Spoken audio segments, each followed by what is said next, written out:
விஜய் தூங்கி எழுந்து விட்டார். ஒரு பல்கலைக்கழக மாணவிக்கு ஒரு பிரச்சனைனா அவர் முதல்ல போக வேண்டியது துணைவேந்தர்கிட்ட, இல்லை வேந்தர்கிட்ட. வேந்தர்கிட்ட 10 நாள் கழித்து போகிறாரு.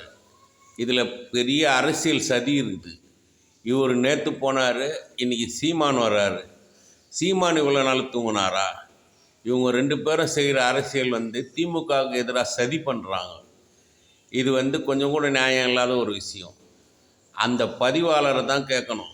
அண்ணா யூனிவர்சிட்டியில் போய் பதிவாளரை போய் ஏன் இப்படி ஒரு சம்பவம் நடந்தது, ஏன் இங்கே புதர் இருக்குது, ஏன் இங்கே கேமரா இல்லை, ஏன் ஓட்டை இருக்குது அப்படின்ற கொண்டு எல்லாத்தையுமே அவர் கேட்க வேண்டியது அங்கே.